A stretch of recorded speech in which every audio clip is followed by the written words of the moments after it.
So in previous lecture we got started understanding about the basics. पिछले lecture में हमने urine formation का first part कर लिया था, where we spoke about ultrafiltration, right? And for that ultrafiltration we spoke certain basics where basics ने actually पूरा ही कर लिया, where we said that blood enters into glomerulus through something called as afferent arteriole. Afferent arteriole से blood enter होता है, वो branch out हो जाएगा to form small small capillaries, ठीक है, और वो कैपिलरीज का पूरा गुच्छा बन जाता है जिसे हम कहते हैं ग्लोमेरुलस। तो जोर से बोलो, you call it as glomerulus. वो ग्लोमेरुलस से ब्लड पास होता है और बाहर निकलता है वापस विद अ स्मॉल डायमीटर वाला efferent arteriole. Since the diameters are very very different from each other, there's a lot of pressure of water molecules that gets created in the glomerulus. English बोला, diameter कम होने की वजह से glomerulus के अंदर पानी का प्रेशर बहुत ज़्यादा बढ़ जाता है, और ये ज़्यादा पानी का प्रेशर जो बन रहा है उस वजह से एक टर्म हम दिए थे विच इज हाइड्रोस्टैटिक प्रेशर, और ये हाइड्रोस्टैटिक प्रेशर ग्लोमेरुलस में हुआ, so you call it as glomerular hydrostatic pressure. अब क्लियर बेटा? इसके आगे भी स्पोक अबाउट कि उस प्रेशर की वजह से जो फिल्ट्रेट है, माने जो प्लाज्मा पार्ट ऑफ ब्लड है, that tends to come outside. जो ब्लड के अंदर प्लाज्मा पार्ट है वो बाहर आना चाहता है लेकिन बाहर आ नहीं सकता। क्यों नहीं आ सकता? कोई बेबी है जो ऐसे पकड़ के बैठा है उस पानी को, right? What are those are protein molecules which have bound to या collided to water particles and not allowing water particles to go outside. Yes or no? Yes. This particular concept or this particular pressure that has been applied by proteins on water molecules is called as blood colloidal osmotic pressure, which is how much? 30 mm of Hg, whereas GHP glomerular hydrostatic pressure is how much? 60 mm. Correct? तो क्योंकि protein का जो pressure है वो 30 है और water का 60 है, वाटर का अभी भी प्रेशर ज्यादा है इसलिए वो बाहर तो जाएगा ही जाएगा। सो वाटर जब बाहर निकल गया, लेकिन बाहर निकलते ही बोमेंस कैप्सूल के अंदर पिछला वाला फिल्ट्रेट ऑलरेडी प्रेजेंट है, वो पिछला वाला फिल्ट्रेट नए वाले फिल्ट्रेट को अंदर आने नहीं दे रहा है। यस और नो? प्रेशर अप्लाई कर रहा है। What is this pressure called as? Capsular hydrostatic pressure. What do you call it as? Capsular hydrostatic pressure. How much is that? 28. Will water enter inside? Will filtrate enter inside? It will still enter. Why?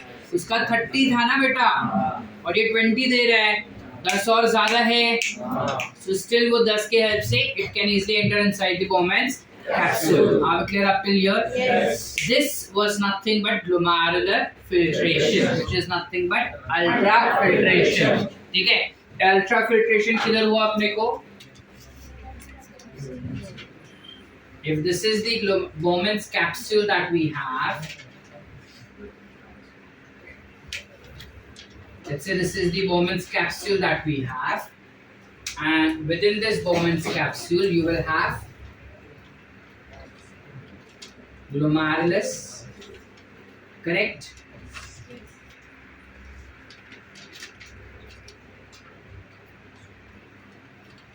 चलो इसको थोड़ा और बाहर, ठीक है? This becomes nothing but glomerulus that we see. अब कितना blood आया था इसके पास? How much blood enters inside the kidney? 600, 60 नहीं रे गधी, 600 ml per minute, right? Afferent से आया, इफरेंट से कितना जाएगा बाहर? 1. Use your brain. 600 जितना आया उतना ही बाहर जा रहा है। पानी कुछ फिल्टर भी हुआ ना, ब्लड फिल्टर भी हुआ। कितना फिल्टर हुआ बेटा? 125 ml फिल्टर हुआ ना, यानी इसमें से 125 ml बाहर निकला। यस और नो? अब 125 ml अगर यहाँ से बाहर निकला तो इधर कितना बचा? 4 समझा? अक्ल लगा पा रहे? बेसिक था लेकिन मैथ्स नहीं आता था सर, तभी तो बायो लिए थे। आप मैथ्स करवा लो फिर से।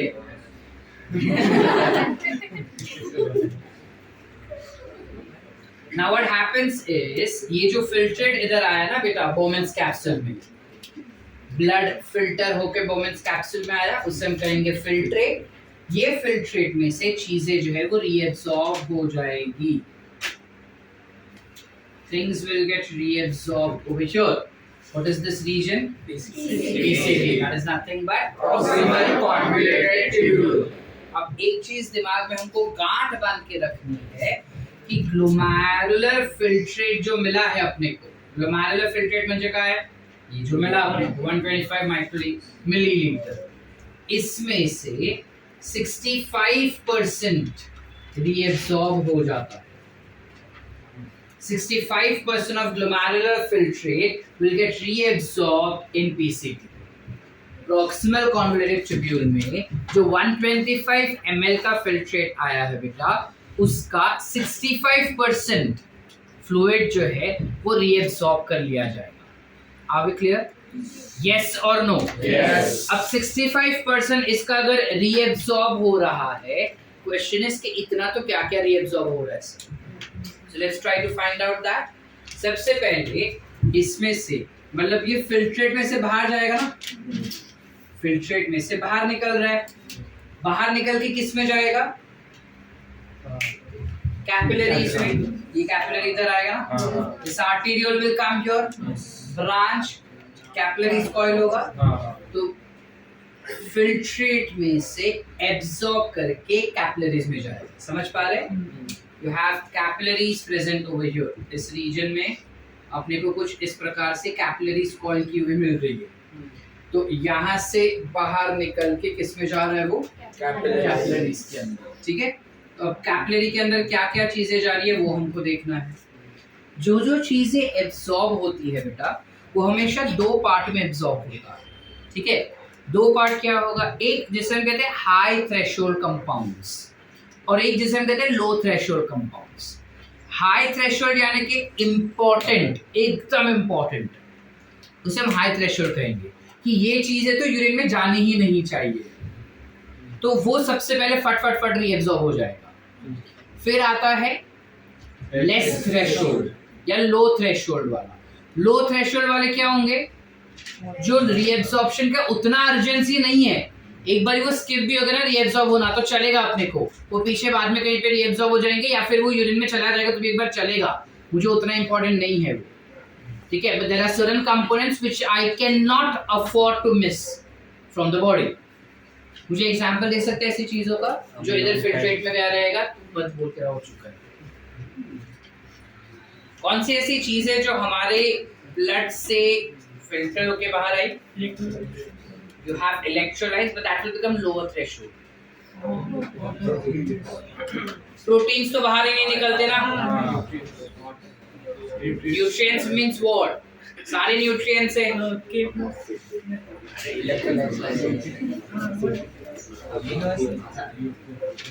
Glucose, amino acids, correct? Vitamins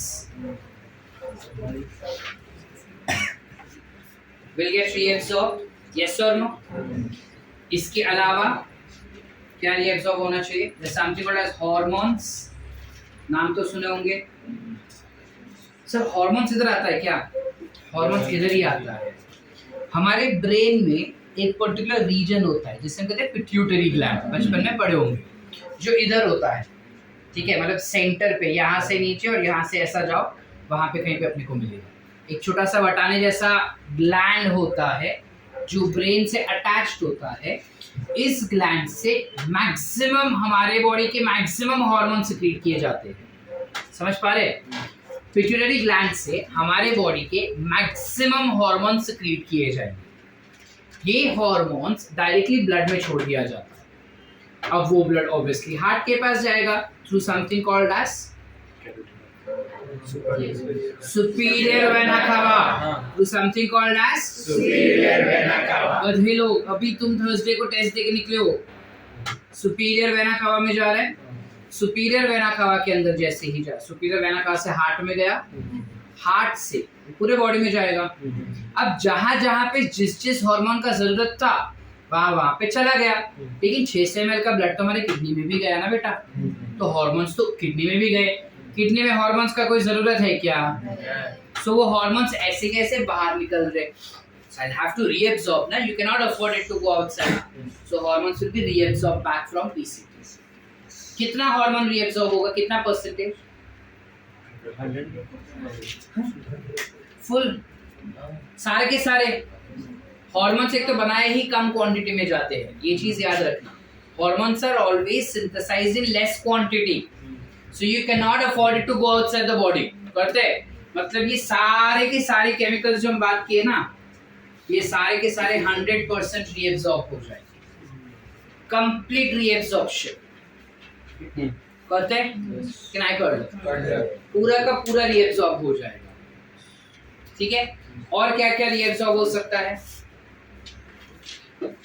As he said, electrolytes reabsorb हो जाएंगे। So इलेक्ट्रोलाइट्स में क्या आ जाएगा? सोडियम आयंस आ जाएगा, पोटेशियम आयंस आ जाएगा, क्लोराइड आयंस आ जाएगा, कैल्शियम आ गया, मैग्नीशियम आ गया।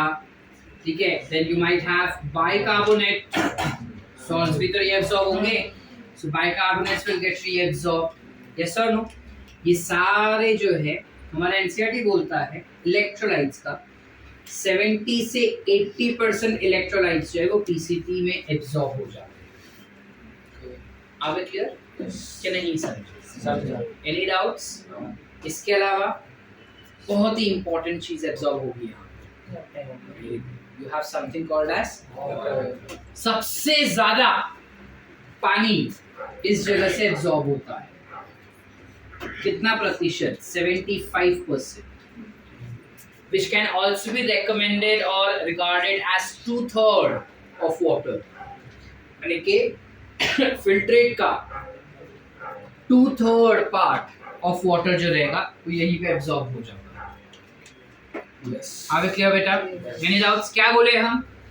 600 ml का ब्लड आया, वो ब्लड अफरेंट आर्टेरियोल में गया, वहां से इफरेंट से बाहर निकला, लेकिन इफरेंट से बाहर निकलने के पहले कुछ जब वो लीक हो गया, कितना ml लीक हुआ?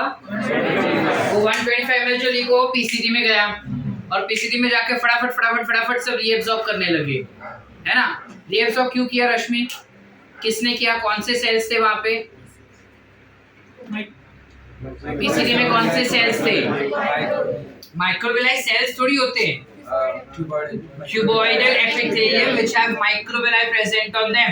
रिवाइज करके बैठा करो तो समझने में आसानी होता है। cuboidal epithelium will have villi present on them with maximum mitochondria, because of which the absorption is also maximum। अब क्लियर बेटा?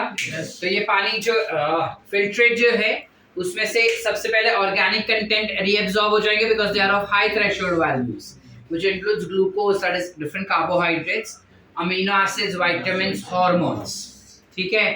ठीक है, चले आगे। इसके अलावा you will have different electrolytes which will also be absorb. Electrolytes पूरा का पूरा हो जाता है क्या इधर? कितना होगा बेटा? 70 to 80%, not more than that. And then you have water molecule, पूरा वाटर इधर होगा क्या? लिनन कितना होता है? 75% ही होगा खाली। क्लियर है? चले आगे बेटा। चल, अब फिल्ट्रेट इधर से आगे जाएगा ना, लेकिन फिल्ट्रेट आगे जाने के पहले यहाँ पे मैक्सिमम एब्जॉर्प्शन हो रहा है, तो यहाँ का ऑस्मोलैरिटी ब्लड के कंपैरिजन में कैसा होगा ये हमको डिफाइन करने के लिए आता है। ठीक है, कि यहाँ पे पानी भी एब्सॉर्ब हो गया और ये सारे दूसरे केमिकल्स भी एब्सॉर्ब हो गए। So what is the osmolarity of the filtrate? So osmolarity of filtrate over here will be same as that of your blood। ठीक है, ब्लड फिल्ट्रेट है ना ये, तो फिल्ट्रेट का osmolarity same to same blood जितना ही रहेगा इन पीसीटी। ठीक है, अब मेरे को पूछ रही है मैडम जी कि कितना फिल्ट्रेट, मतलब what is the osmolarity of blood, why is it isotonic? So याद रखियो ब्लड का जो ऑस्मोलैरिटी होता है वो 300 मिली ऑस्मोल पर लीटर होता है। इट इज 300 मिली ऑस्मोल पर लीटर। मतलब क्या से समझेंगे, है ना मृणाल? हमें पता ही नहीं ऑस्मोलैरिटी क्या होता है पहली बार, है ना Mrinal? Rutuja, what is osmolarity? Aditi, पानी है अदिति? बोतल लाइए पानी का, ढक्कन खोलो, डूब भरो उसमें, सच्ची ढक्कन खोल। बताओ ऑस्मोलैरिटी क्या होता है? कासिफ ब्लड में पानी और बाकी सारे न्यूट्रिएंट्स का रेशियो। सल्यूट एंड वाटर, इनके कॉन्सेंट्रेशन के रेशियो को हम कहते हैं osmolarity. Salt and water concentration is called as osmolarity. ठीक है, ब्लड में सॉल्ट और वाटर के कॉन्सेंट्रेशन की वजह से उसका ऑस्मोलैरिटी जो होता है वो 300 मिली ऑस्मोल बनता है। 300 मिली ऑस्मोल। तो अगर मैं बोलूं कि ब्लड का जो ऑस्मोलैरिटी है वो 300 मिली ऑस्मोल है, what will be the osmolarity of filtrate mृणाल seen in PCT? आगे क्लियर? चले आगे, चल अब आगे चलते हैं। ये 300 मिली ऑस्मोल वाला फिल्ट्रेट आगे बढ़ा, आगे बढ़ के जा रहा है into something called as Henle's loop. DCT जाएगा तेरा, सीधा डीसीटी जाएगा। हमारा हेनलीज लूप पे जाता है पहले।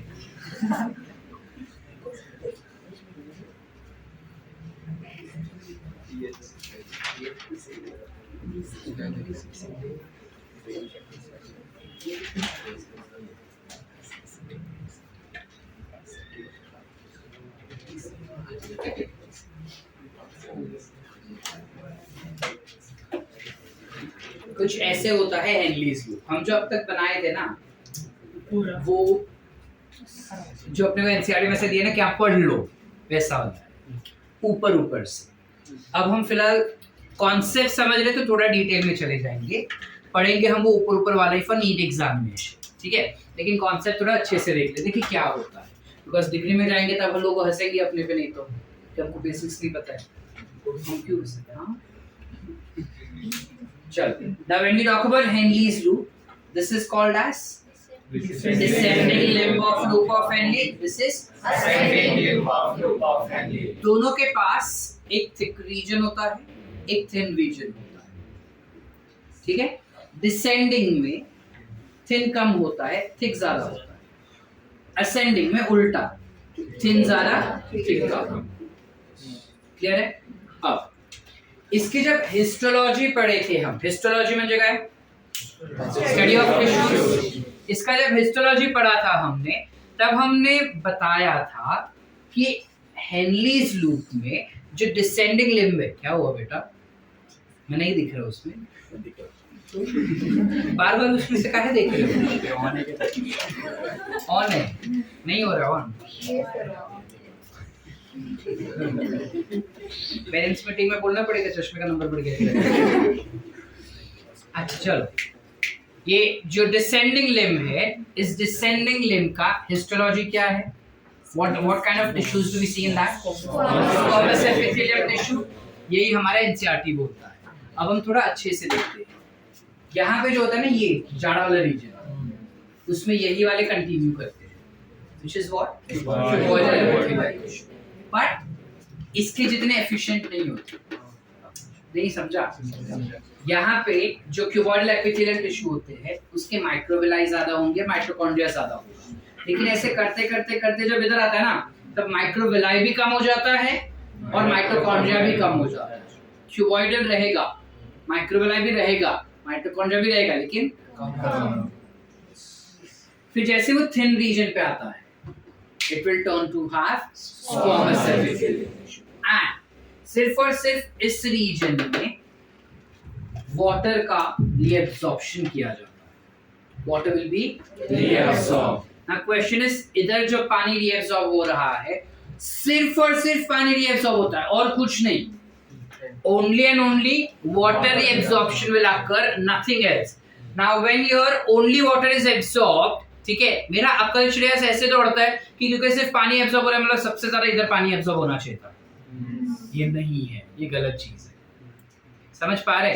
अगर मैं बोलूं कि ऋतुराज जो है वो सिर्फ बायोलॉजी पढ़ पा रहा है तो इसका मतलब ये नहीं है कि वो बायो में मैक्सिमम स्कोर करता है। समझ पा रहे हो? When I'm saying that one thing is capable of absorbing just one particular compound, that doesn't mean that it is performing maximum of that. It is that उसका वही capabilities है और वो भी ढंग से नहीं हो रहा है। ढंग से मतलब कितना ढंग से नहीं हो रहा है sir? This is only 5%. Look at the ratio. ठीक है बेटा, चले आगे। Everyone, squamous epithelium tissue will be permeable only for water. Statement पे ध्यान देना, because statement based question आते हैं इस पे और ऐसे ही आएंगे। The squamous epithelial tissue of descending limb of Rupofenli is permeable only for water. Impermeable for salts and ions. Impermeable for salts and ions. या electrolytes टर्म डाल सकते हैं, ठीक है? यानी इलेक्ट्रोलाइट्स और कुछ एब्जॉर्ब नहीं होगा इधर, बस सिर्फ ये और कुछ नहीं, ठीक है? अब फ्लूइड इधर जाएगा, लेकिन फ्लूइड उधर जाने के पहले इसका ऑस्मोलारिटी क्या हो जाना चाहिए?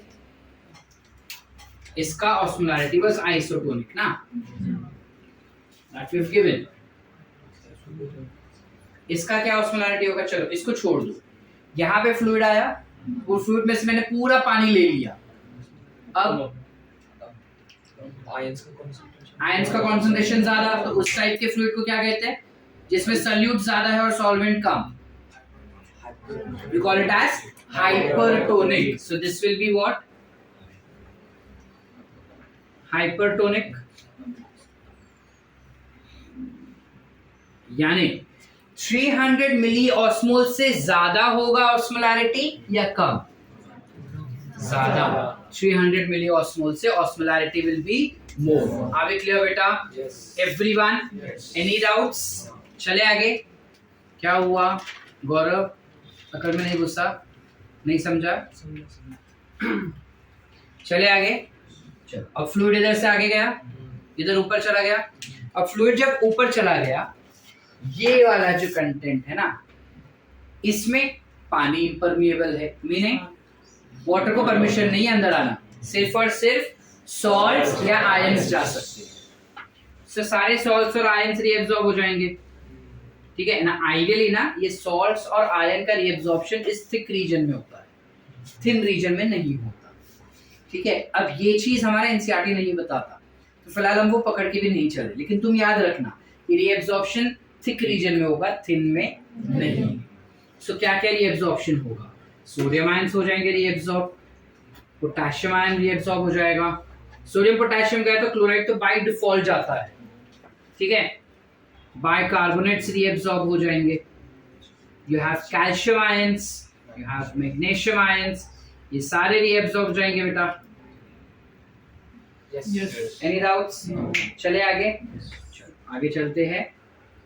और अब इधर आएगा फ्लूइड। उधर आने के पहले ऑस्मोलारिटी इसका क्या हो जाएगा? मैंने सारे आयंस निकाल दिए। अब इट विल बी, जोर से बोलो, हाइपोटोनिक, बिकॉज़ सारे मैंने आयंस निकाल दिए। So this will turn out to be hypotonic. समझ पा रहे? यस और नो? एव्हरीवन? डॉक्टर दक्ष कळतंय काय?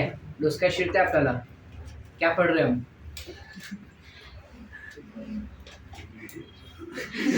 क्या पढ़ रहे?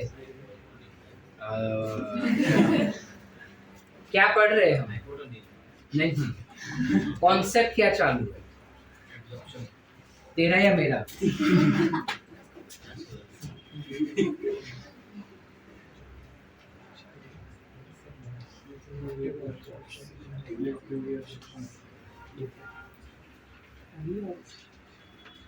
This is the second step of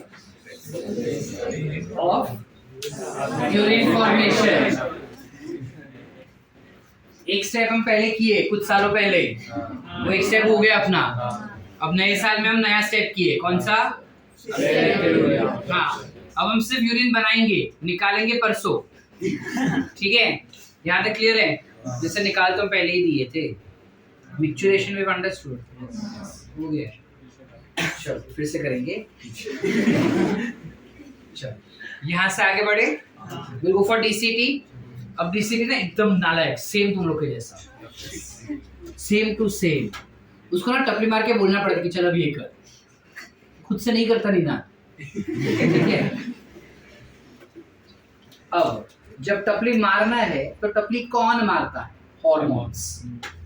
ठीक है, अब जैसे फॉर एग्जाम्पल नीना ना ऐसा एकदम किसी पे दिल आ गया उसका। ठीक है, अब नीना बोला कि मैं तेरे लिए करवा चौथ का व्रत रखूंगा। ठीक है, अब इन दैट केस सिनेरियो क्या हो रहा है कि नीना पानी नहीं पिया पूरा दिन। तू क्यों दुखी हो रहा है? बोल दे तेरे लिए कभी ना रखूं करके। अब वो पानी नहीं पिया, लेट्स से फॉर एग्जांपल पूरा दिन। ठीक है, अब पानी ही नहीं पिया है तो उसको, हमें ये लॉजिक पता है कि पानी नहीं पिया तो यूरिन नहीं बनता। ये पता है अपने को, यूरिन नहीं बनता मतलब यूरिन बनता है बट कम बनेगा, कॉन्सेंट्रेटेड बनेगा। यस और नो? क्यों बनता है? व्हाई? एग्जैक्ट मैकेनिज्म कल वाले एपिसोड में, बेसिक आज बताता हूँ क्यों बनता है। बिकॉज जब उसका बॉडी रियलाइज करता है ना कि ओहो नीना ने तो पानी नहीं पिया, ठीक है, तो उसके बॉडी से एक हार्मोन सिक्रेट किया जाता है। किडनी के आसपास ही एक कुछ होता है जहां से एक हार्मोन सिक्रेट किया जाता है जिसका नाम है अल्डोस्टेरोन। ये अल्डोस्टेरोन आके इस डीसीटी पे एक्ट करता है।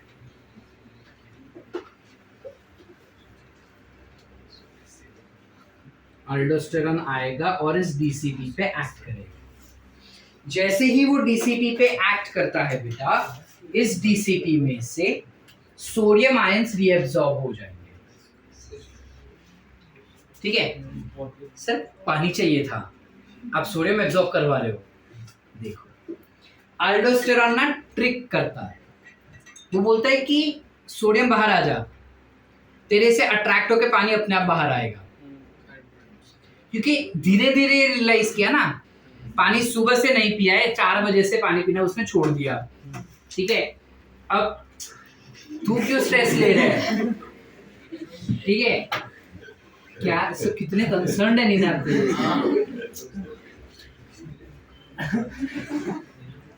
Of recording I talk.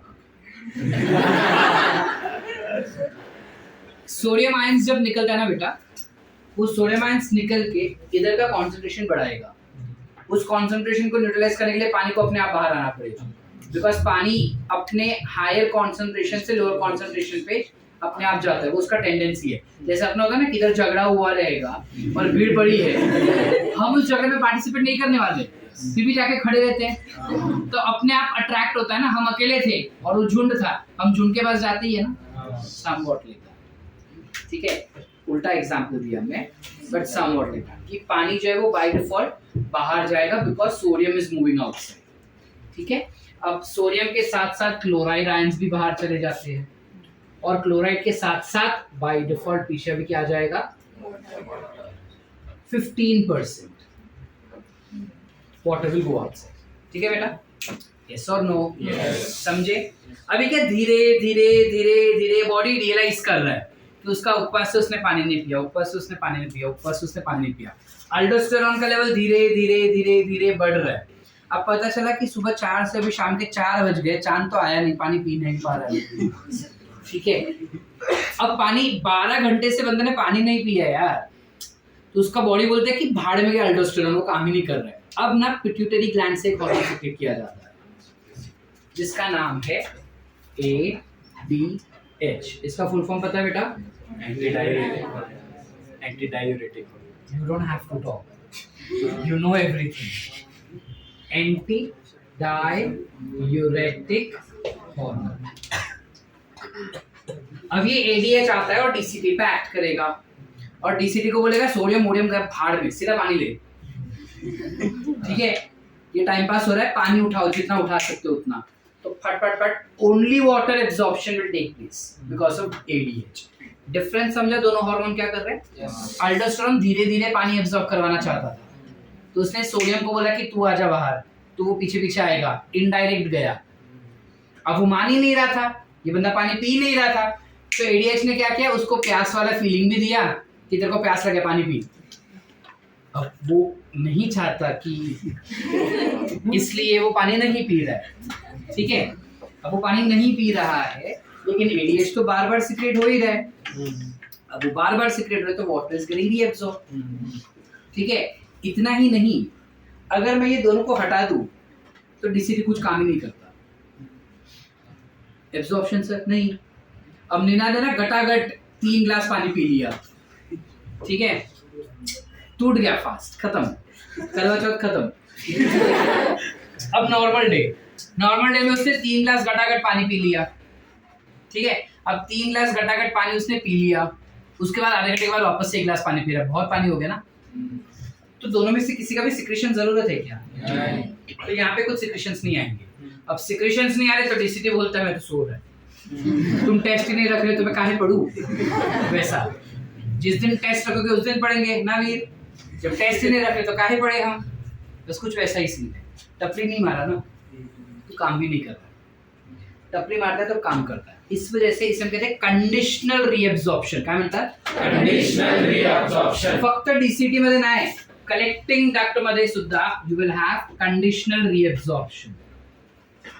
मतलब डीसीटी के सिर्फ डीसीटी नहीं, कलेक्टिंग डक्ट में भी एडीएच और अल्डोस्टेरॉन के इन्फ्लुएंस पे ही रीअब्सॉर्प्शन होगा, otherwise reabsorption will not occur। Are we clear बेटा? यस और नो? अरे यस। तो इसमें भी क्या रीअब्सॉर्प्शन हो रहा है? You have reabsorption of water molecule, reabsorption of sodium ions, reabsorption of chloride ions, ठीक है? या ओके, ठीक है। ये कब reabsorb होगा? Mronal, when will this get reabsorbed? Which is what? What is the condition? मीनार का व्रत नहीं। What is the condition?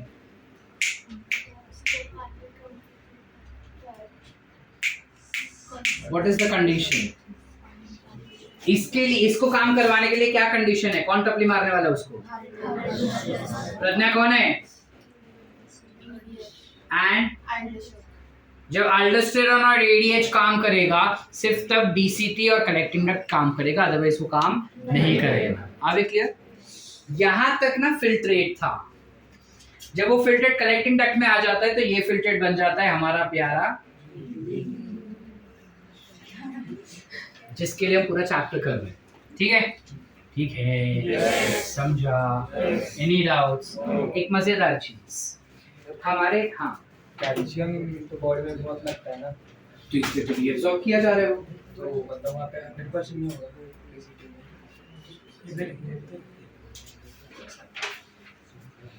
और एडीएच वो कैसे ब्लड से आएंगे ना, तो फिर हार्मोन इधर भी जाएगा। नहीं, हार्मोन्स सिक्रीट हर जगह पे हो सकते हैं एक बार, बट सिक्रीट होने के बाद उनके रिसेप्टर्स होने चाहिए। तो सेल्स के ऊपर जहाँ पे उसके रिसेप्टर्स होंगे वहीं पे वो बाइंड करके एक्टिविटी दिखा सकता है, otherwise it will not show activity. तो जब सुन एडीएच मेरे ब्रेन से सिक्रीट हुआ, पिट्यूटरी ग्लैंड से, उधर से वो सिक्रीट होके ब्लड में गया, सुपीरियर वेना कावा, हार्ट से बॉडी। अब जब बॉडी में गया ना तो एडीएच सारे सेल्स में जाएगा, including your heart, including your lungs, including your kidney, liver, everything, muscles vessels, hand wand, leg वेग, सब में जाएगा। बट जिन सेल्स के ऊपर एडीएच का रिसेप्टर्स होगा सिर्फ उन्हीं को एडीएच बाइंड हो पाएगा और इन सेल्स के अंदर उसका इफेक्ट दिखा पाएगा। समझा? वरना नहीं दिखा पाएगा। It is like you have a man who is walking. There's a ladies' room here. Will that man be able to influence ladies' room? घुस ही नहीं पा रहा है अंदर, नो एंट्री है, रिसेप्टर्स नहीं है, मेंस में जा पाएगा ना, उसे इन्फ्लुएंस कर पाएगा। तो वहाँ के जो मैन है वो इन्फ्लुएंस हो जाएंगे, लेडीज इन्फ्लुएंस नहीं हो पाएगी। समथिंग लाइक कि जहाँ पे रिसेप्टर्स होंगे, जिन सेल्स के ऊपर उन हार्मोन के रिसेप्टर्स होंगे, सिर्फ वही सेल्स उस हार्मोन से इन्फ्लुएंस हो सकता है या उस हार्मोन का एक्टिविटी दिखा पाएगा, otherwise not. Yes. Any doubts? No. All clear? चले आगे। हाँ, एक मजेदार चीज, जब करवा चौथ का व्रत था, पानी का रीअब्सॉर्प्शन बहुत ही ज्यादा इंपॉर्टेंट है, इस वजह से यहां से यूरिया भी रीअब्सॉर्ब किया जाएगा। यहां urea that is reabsorb. Sir लेकिन यूरिया तो एक्सक्रीट होना चाहिए ना, वो टॉक्सिक है हमारे बॉडी के लिए, है ना? टॉक्सिक है, why aren't we excreting it? Correct, it is toxic to your body, it should be excreted from the body, but हम यूरिया बनाए ही इसलिए है ताकि हमारे बॉडी में थोड़ी देर स्टोर कर सके। लेकिन क्यों करना है, जाने दो ना उसको। हमें इसलिए करना है बिकॉज जब बॉडी के अंदर वाटर कॉन्सेंट्रेशन कम होगा तब ये यूरिया उस वाटर को रीएब्सॉर्प्शन में हेल्प करता है। कैसे क्या सर? कल के एपिसोड में, ठीक है? फिलहाल ये रीएब्सॉर्ब यहाँ पे करता है। एंड कुछ अमाउंट का यूरिया बाय डिफॉल्ट किसी भी कंडीशन में रीएब्सॉर्ब हो ही जाता है from your PCT. 50% of urea gets absorbed from PCT by default। कोई भी कंडीशन, नॉर्मल अबनॉर्मल, कोई भी कंडीशन में 50% यूरिया यहाँ से एब्जॉर्ब हो ही जाता है, ठीक है? इधर वाला एब्जॉर्प्शन विल बी कंडीशनल, ठीक है? प्रतीक्षा, कौन सा कंडीशंस बेटा? जब एडीएच बताता है तो वो करेक्ट, जब एडीएच बोलेगा तब, ठीक है? अल्डोस्टेरोन वो बोलेगा कि नहीं बोलेगा? दोनों बोलना। जब एडीएच और अल्डोस्टेरोन दोनों बोलेंगे तब, अदरवाइज नॉट। क्लियर है? हमारी शॉर्ट उदय भाई, ऑल क्लियर? चले आगे, कॉन्सेप्ट क्लियर यहाँ तक? अच्छा, मुझे टोनिसिटी बता दो। चलो, इसका यहाँ से मैंने पानी भी निकाला, सॉल्ट भी निकाला, तो क्या हो जाएगा? करेक्ट, जोर से बोल। It will B isotonic back again, फिर से ये आइसोटोनिक हो जाएगा। लेकिन सर यूरिन तो कॉन्सेंट्रेटेड ना, इधर आने तो दो। जैसे इधर आएगा, ठीक है, urine, majority of the time urine is hyper tonic in nature, but sometimes, जब हमने अभी थोड़ी देर पहले बोला कि उसने कटाकट 3 गिलास पानी पी लिया, आधे घंटे के बाद वापस एक पानी पिया, बहुत ज्यादा है ना, तब हाइपोटोनिक ना होके it will be hypotonic. Are we clear? So collecting duct में यूरिन कैन बी, या फिर हाँ करेक्ट, यहाँ पे तो यूरिन ही बन जाएगा। कलेक्टिंग डक्ट में जब यूरिन है, that urine can be either hypertonic or it can be hypotonic, it depends. अच्छा, नॉर्मल कंडीशन में क्या होगा सर? नॉर्मल कंडीशन में it will be hypertonic, normal condition में इट विल बी हाइपरटोनिक, कुछ सिचुएशंस में it turns out to be hypotonic. ठीक है बेटा, पूरा कॉन्सेप्ट क्लियर है? Any doubts? नॉर्मल कंडीशन में कि डीसीटी और कंसर्वेटिव सेम रहेगा, डीसी के और उसका ऑस्मोलैरिटी सेम रहता है, लेकिन जब वो यहाँ से बाहर निकलता है तब वो हाइपोटोनिक बाहर निकल रहा है। So normal condition में it will be hypotonic only over here. However, some amount of salts get reabsorbed, some amount of water gets reabsorbed. ठीक है, less quantity में हो जाता है, जिस वजह से वो constant। अच्छा चलो, I'll give you a better version of this कि जो salts होते हैं उसका concentration थोड़ा बढ़ जाता है, because salts are not reabsorbed, the concentration of salt is slightly higher and that's why this happens. कहाँ से आता है वो सॉल्ट सर? यहाँ पे तो ऐसे ही सीधा जा रहा है ना, तो सॉल्ट कहाँ से आया सर? कल के एपिसोड में बताता हूँ, because tomorrow we are discussing how urine gets concentrated, so there you will understand that why hypertonic is in the normal situation में वो हाइपरटोनिक क्यों हो जाता है। यहाँ तक क्लियर है बेटा? Any doubts? All clear? All sort? इतना लिखे या वंस मोर? हाइपोटोनिक और हाइपोटोनिक की पिक्चर तुझे हाइपरटोनिक का मतलब पता है? हाइपरटोनिक का मतलब पता है? हाँ तो वो बोल के हाइपरटोनिक का मतलब बताओ. Don't ask me to repeat the concept. Concept you've understood. हाँ. मतलब नहीं पता कि ये टर्म का मतलब क्या होता है. सुनो क्या होता है बताता हूँ, रुक जा, लास्ट में बताता हूँ. How many of you don't know what is hypertonic? Okay. बताता हूँ. यहाँ से 600 ml का ब्लड आया, 125 ml का फिल्टर हो गया और 475 बाहर निकला. वही 475 ब्रांच हो गया, ब्रांच होके इधर ऐसा कटा पूरा कॉइल हो गया, कॉइल हो गया और बनता है पेरिट्यूबुलर कैपिलरीज. काय म्हणतात त्याला आपण? Peritubular capillaries. तो जो भी चीजें इधर से एब्जॉर्ब होंगी वो जाएंगी उन कैपिलरीज में. समझ पा रहे? Now let's say I am tubule, PCT DCT Henle's you. मेरे अंदर से वो फिल्ट्रेट पास हो रहा है, ठीक है. अब मेरे आसपास ब्लड है. अब जब ये फ्लूइड मेरे अंदर से पास हो रहा है, जो इंपॉर्टेंट चीज है वो मैं उखाड़ खाड़ के बाहर फेंक रहा हूँ कि तू नहीं बाहर जाएगा. तो जब मैं ऐसे बाहर फेंक रहा हूँ तो मैं किसके पास दे रहा हूँ? ब्लड में दे रहा हूँ. और ब्लड से ना कुछ चीजें मेरे अंदर फेंकी जा रही है कि इसको डाल दे बाहर, इसको डाल दे बाहर. दैट इज ट्यूबुलर सिक्रीशन, जो थर्ड स्टेप आएगा. ठीक है. फिलहाल मैं क्या कर रहा हूँ, सारा निकाल निकाल के फेंक रहा हूँ कि नहीं भी तू नहीं जाएगा. तो तू नहीं जाएगा वाला 125 ml का फिल्ट्रेट आया, वो 125 ml फिल्ट्रेट में से 65% गेट्स रीअब्सॉर्ब इन. देखो टोटल 65% नहीं बोल रहे हम, टोटल तो 99% रीअब्सॉर्ब होता है.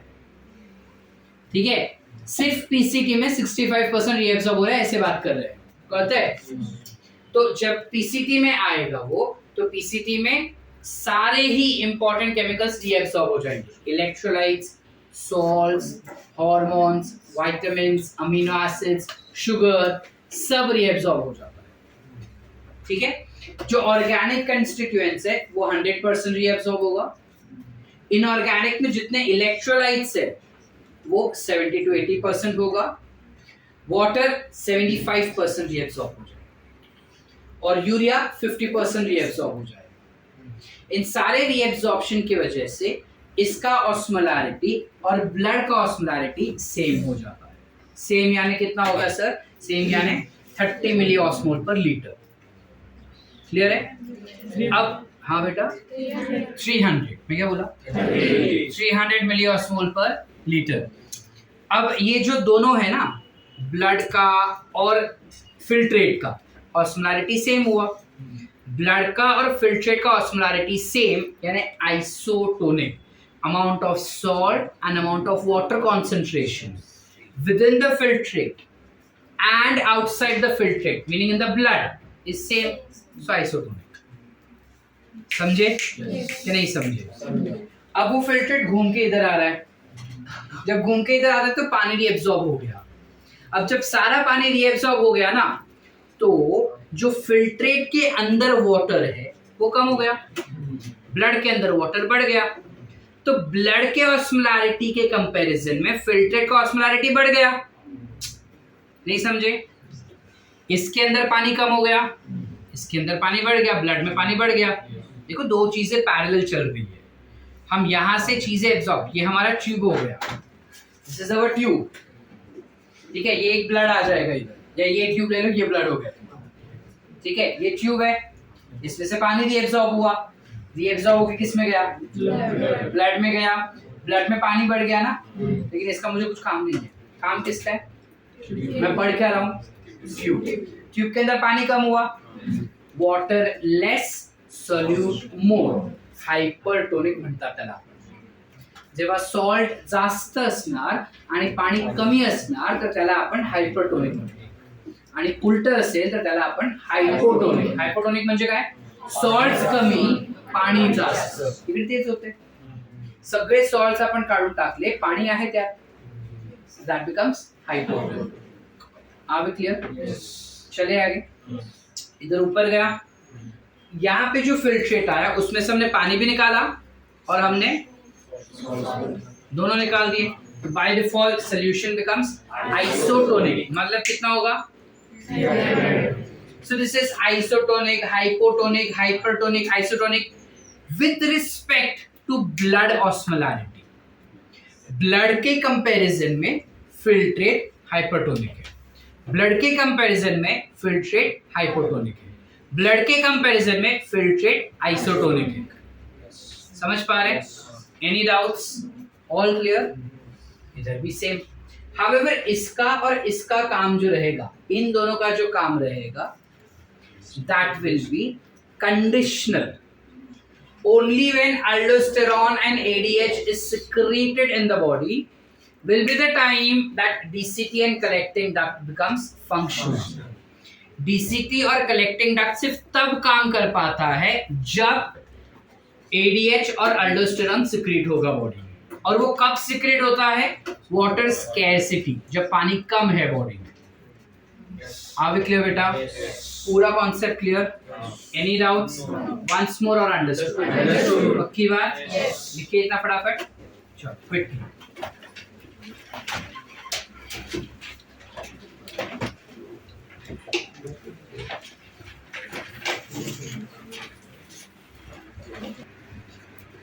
We talk about the next step, which is the third step, that is tubular secretion. अब ये tubular secretions क्या होगा बेटा? देखो क्या बोला था कि मैं ट्यूब्यूल हूँ, which is what I am, that entire nephron. मेरे आसपास ब्लड है। अब मैंने चीजें इंपॉर्टेंट जो थी वो सारी एब्जॉर्ब करके ब्लड को फेंक दी। अब ब्लड में जो चीजें नहीं चाहिए वो ब्लड जो है मेरे अंदर फेंक रहा है, इसको बाहर फेंको। समझ पा रहे? नहीं समझ पा रहे?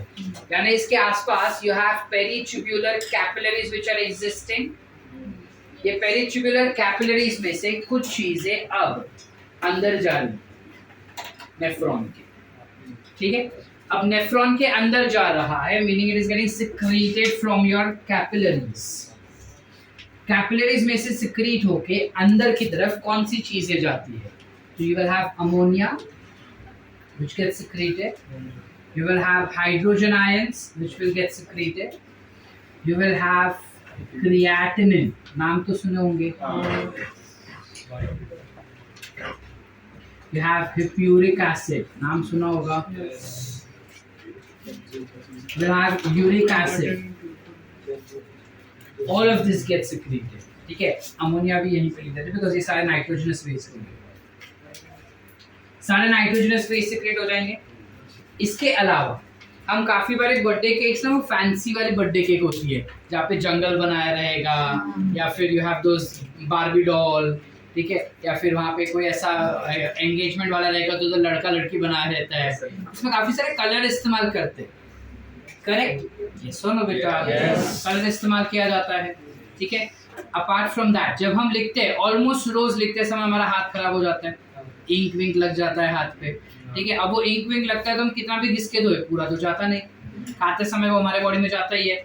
Is that supposed to get secreted absorbed by your body? वो हमारे बॉडी को एब्सॉर्ब नहीं होना चाहिए, हमारे बॉडी से बाहर जाना चाहिए। So you have different dye, different stain which has to be secreted outside, ठीक है? इसके अलावा काफी सारे अलग अलग टॉक्सिन्स हो सकते हैं जो हम रोज खा रहे हैं या खाने में अपने आ रहा है, या फिर देयर कैन बी एंटीबायोटिक्स, ठीक है? सर एंटीबायोटिक क्यों सर? वो तो हमारे बॉडी को चाहिए ना। Excessive antibiotics will be released outside the body, ठीक है? सो एंटीबायोटिक्स बाहर फेंक दिया जाएगा। इसके अलावा ड्रग्स को भी बाहर फेंक दिया जाएगा, दोनों ड्रग्स, आदित्य दोनों बोल रहा हूँ, नशे वाले भी मेडिसिन वाले, दोनों drugs will be thrown outside, ठीक है? इसके अलावा ये चीजें एक्सक्रीट की जाएगी। सबका सब किधर होगा? सब पीसीटी में डाल देते हैं, शुरुआत में डाल देंगे ना, बाद में टेंशन नहीं। डीसीटी में क्या, अपना हेनलीज लूप के डिसेंडिंग लूप में क्या होगा sir? Push loop, nothing gets secreted, ठीक है? Because it is permeable only for water, so कुछ नहीं। इधर क्या? Only for salts, so salts में you will have hydrogen ions that it can take up, you have ammonia that it can take up, and जो urea इधर secrete किया ना इसने, that will go in the blood, blood से water molecules को bind करेगा वो, thus water cannot move outside and it will be conserved in the body. So अब वो urea some point of the time has to go outside, so it will be secreted back in the ascending limb of loop of Henle. समझे? Your question is answered. Are we clear? चले आगे, ऊपर चलते हैं. DCT sir, इसका भी secretion selective होगा क्या? नहीं, सिलेक्शन कंडीशनल नहीं होता, ठीक है. सिलेक्शन बोल रहा हूँ, सिक्रीशंस सिलेक्टिव या सिक्रीशंस कंडीशनल नहीं होते. सिक्रीशन जब वो ब्लड से हो रहा है ना बेटा, तो वो तो जाएगा ही डीसीटी में बाय डिफॉल्ट. समझ पा रहे? खाली एब्जॉर्प्शन कंडीशनल होगा. तो हाउ इज दिस, कैसे ये हाइपरटोनिक यूरिन बनाया? ऐसे, बिकॉज ब्लड से चीजें इसके अंदर जाएगी ही. ब्लड से इसके अंदर क्या जा रहा है sir? K plus ion, hydrogen ion. Hydrogen ion गया मतलब by default urine becomes concentrated because hydrogen is acidic in nature. समझे? चले आगे. सर वो नॉर्मल कंडीशन में इसका स्मोल्टी क्या होता है? किसका? ओ डीसीटी का आइसो. चले आगे. कलेक्टिंग डक्ट में क्या? Same. K plus ion, H plus ion will have creatinine. We will have uric acid that gets absorbed here, that gets secreted here in collecting duct. Are we clear? Any doubts? That is why urine becomes acidic in urine becomes slightly acidic, which is nothing but concentrated. Easy? Yes. Any doubts? No. पक्का? सही? क्या पढ़ रहे हैं आप? Which is a part of formation. देखो बोल रही है, सुन ले. It is tubular secretion, part of urine formation. Third step of urine formation. Are we clear बेटा? Any doubts? So यहाँ पे यूरिन अपना बन गया, खत्म, टाटा बाय बाय. ठीक है ना? जो भी हम पढ़े ना, let us tabulate that entire. ठीक है? Can I erase this? Yes. Done writing? Yes.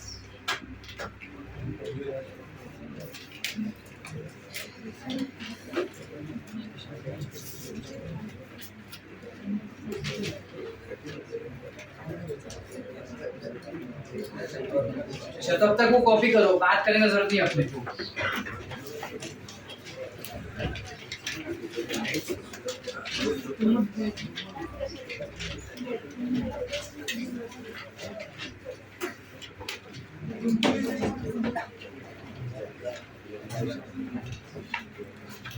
Now, when we talk about, चलो लिख लो, लिखो तब तक, चलो.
चलो इधर देखो.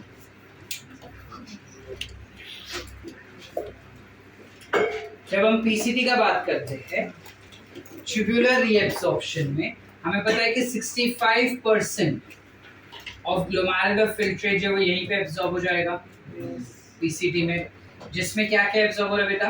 You have water which is absorb 75%, you will have 70 to 80% of electrolytes का absorption, which will include your sodium ions, potassium ions, chloride ions, calcium, magnesium, correct? Then you might have bicarbonates. Plus 2. Calcium.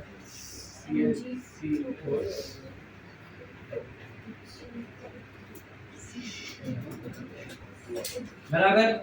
इसके अलावा you have 100% absorption of glucose, vitamin, amino acids, hormone, etc. Sort. जब descending limb of loop of Henley का बात करें हम, तो उसमें क्या हो जाएगा? सिर्फ वाटर कितना percent? Ascending electrolytes which includes potassium, sodium, chloride, calcium, magnesium, etc. DCT में conditional reabsorption हो रहा है, so we'll write here that दोनों में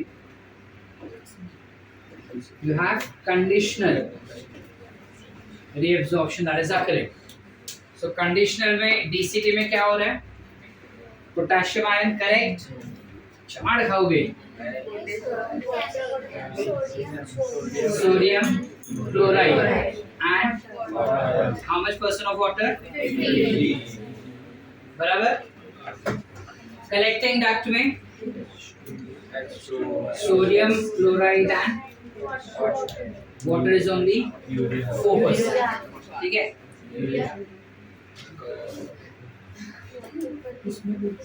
ठीक है? हाँ।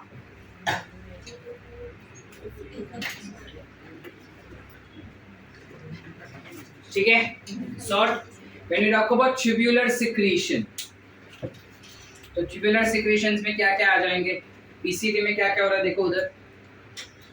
I'll write nitrogenous waste, जिसमें ये सब आ गए, सारे nitrogenous waste आ गए, plus you will have hydrogen ions, dye, stain, toxins, antibiotics, फिर drugs, बराबर।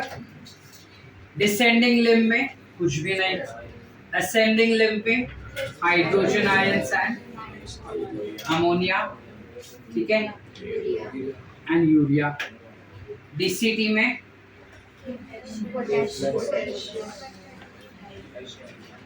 पोटेशियम आयन, हाइड्रोजन आयंस, यहाँ पे क्या हो जाएगा? पोटेशियम, हाइड्रोजन, कैरेटिन नहीं है, क्रिएटिन है,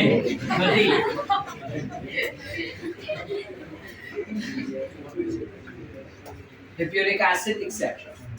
सो विद दैट अगर हम टोनिसिटी का बात करें तो पीसीटी का टोनोसिटी क्या हो जाता है?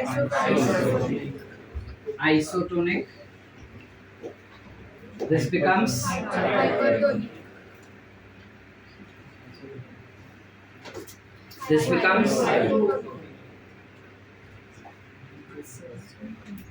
this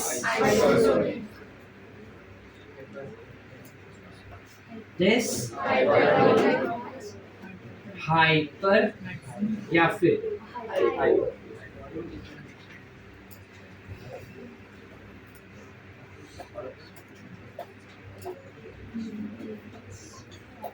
here the urine is आसान, ठीक है। अब यहाँ तक तो हम समझ लिए बेटा। एक इम्पॉर्टेंट कंटेंट जो हमको समझना है इस दैट कि ये सारी चीजें जो रीएब्सॉर्ब हो रही है ना, किस तरीके से रीएब्सॉर्ब हो रहा है, how exactly are they getting reabsorb. तो इन दैट केस काफी इजी कंटेंट दिया है हमको। ठीक है, ये मैं इधर लिख रहा हूँ, इधर लिखना चाहिए। जब हम बात करते हैं ग्लूकोज का, या फिर if I talk about amino acid, या if I talk about calcium, sorry, potassium and sodium, they are been reabsorbed by active transport. They will always be reabsorbed by active transport. Are we clear? Glucose and amino acid diffusion through नहीं, इधर नहीं, digestion. ठीक है बेटा, आगे चले।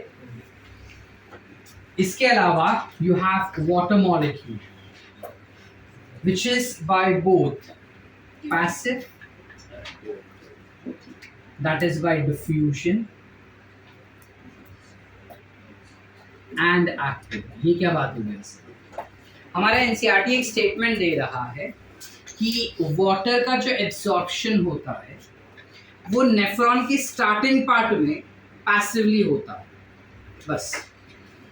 जिसका मतलब ये हुआ कि पिछले पार्ट में इट विल बी एब्सॉर्ब, तो स्टार्टिंग पार्ट यानी क्या, पीसीसी एंड हेनलीज। ठीक है बेटा, चले आगे। फिर you have chloride ions which will be by diffusion. ये दोनों active, chloride will be by diffusion. You have urea which will also be by diffusion. ठीक है, ठीक है, समझे? ठीक है, देखो all nitrogenous waste, actually urea नहीं, सारे नाइट्रोजनस वेस्ट जो रहेंगे वो डिफ्यूजन के थ्रू होते हैं। ठीक है, I hope the concept is clear up till here. Yes, once more और अंडरस्टूड? अंडरस्टूड, नक्की? यस। सुनो, कल का जो लेक्चर होगा वो इसी का कंटिन्यूएशन है, तो आज का लेक्चर और पिछले लेक्चर्स रिवाइज करके बैठना, तो ही कल का कंटेंट समझे। कल का कंटेंट नीट के लिए इम्पोर्टेंट नहीं है, खाली 2 या 3 टाइप के क्वेश्चन से उसमें घुमा फिरा के पूछते हैं, लेकिन वो कंटेंट समझना ज़रूरी है, तो ही आगे जाके हम डिजीज़ को डायग्नोस कर पाएंगे जब हम डॉक्टर बनेंगे। ठीक है, तो ही जब मेडिकल में जाएंगे तब किडनी के बारे में, यूरिन फॉर्मेशन के बारे में इन डेप्थ नॉलेज अपने को समझ में आएगा कि क्या चीज़ कैसे होता है। सो आज जो पढ़ा है वो तो बहुत ही इंपॉर्टेंटली रिवाइज करके बैठना है, लेकिन पिछला भी रिवाइज करके बैठना है। ठीक है।